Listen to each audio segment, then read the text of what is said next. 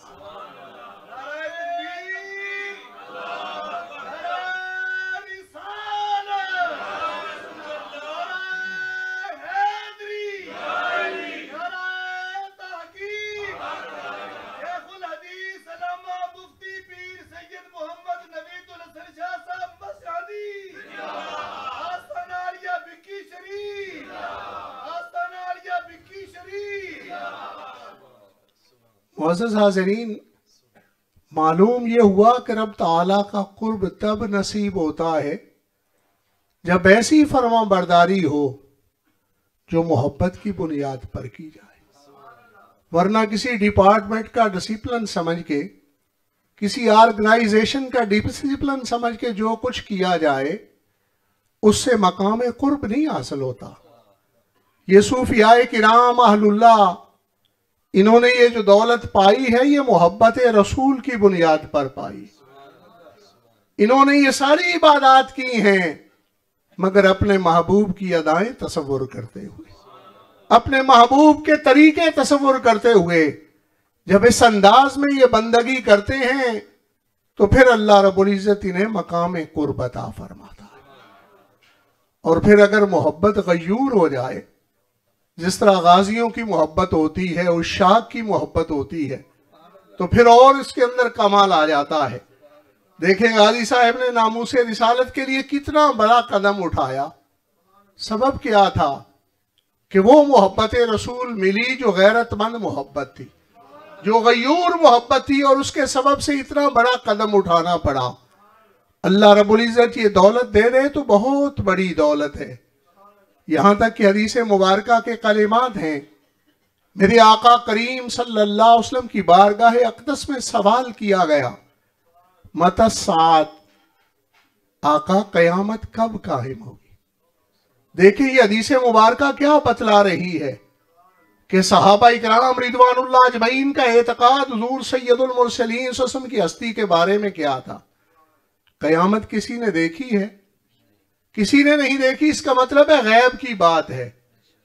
تو غیب کی بات کا علم میرے آقا کریم صلی اللہ علیہ وسلم کو ہے، تبھی تو آپ سے پوچھا جا رہا ہے۔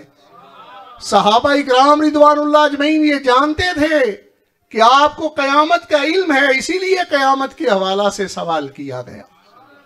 تو میرے آقا کریم صلی اللہ علیہ وسلم نے جواباً ارشاد فرمایا، کیا اتنی سہل اعمال کی دولت جمع کر لی ہے، اتنے خیر والے عمل جمع کر لیے ہیں کہ قیامت کے بارے میں سوال کرتے ہو؟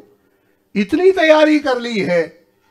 تو عاجزی سے عرض کیا گیا، حالانکہ ان کے پاس تو یہ عمل ہی بہت بڑا عمل تھا اور جنت کا بین ثبوت تھا کہ حالت ایمان میں آقا کریم صلی اللہ علیہ وسلم کی زیارت کر لیں، مگر دیکھیں ان کا طریقہ کیا ہے۔ جن کے پاس کچھ ہوتا ہے، جن کے برتن بھرے ہوتے ہیں، ان کا طریقہ کیا ہوتا ہے؟ بڑی عاجزی سے عرض کی، حضور کچھ نہیں، نہ کوئی تیاری کی ہے، صرف اتنی سی بات ہے کہ میرے دل میں آپ کی محبت موجود ہے۔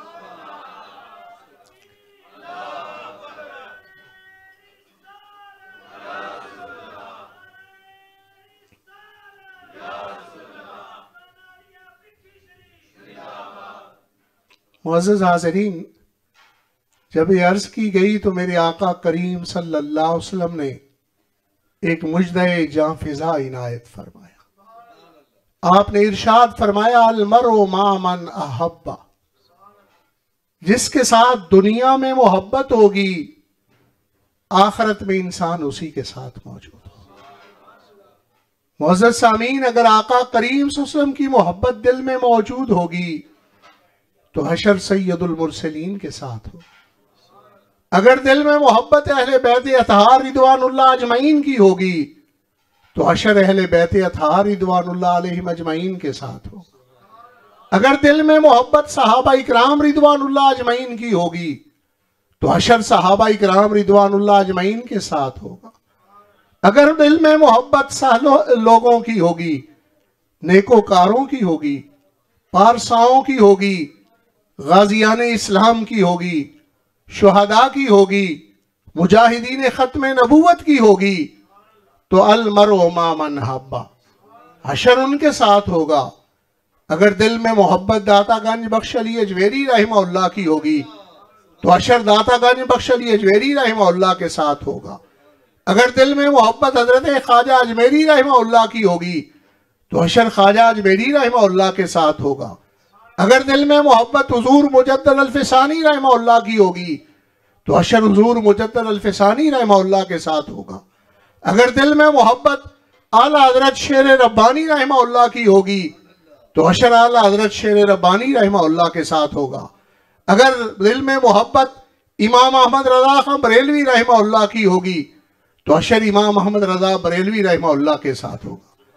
میرے آقا کریم صلی اللہ علیہ وسلم نے واضح انداز میں کتنا بڑا اصول ارشاد فرما دیا، المرء مع من احب، جس سے محبت ہوگی حشر میں اسی کے ساتھ موجود ہوگا۔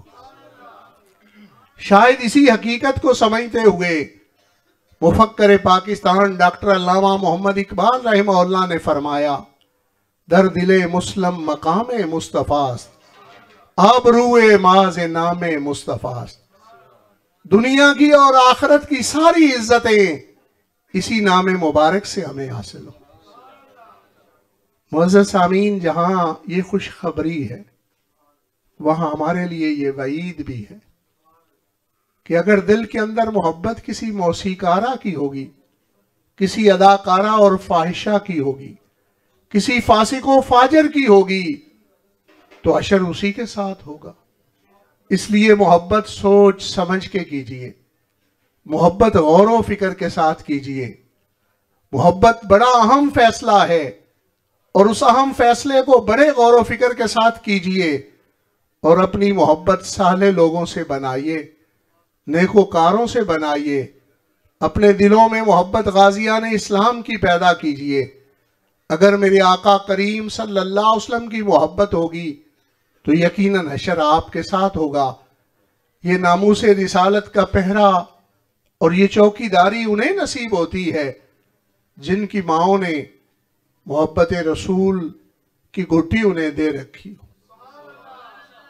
جن کے دل میں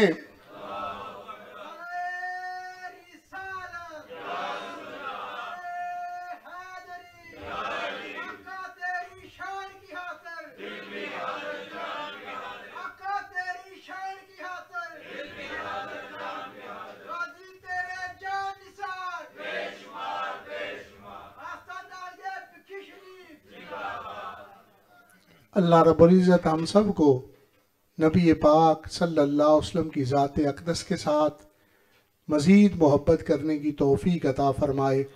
وما علیہ الا البلاغ المبین.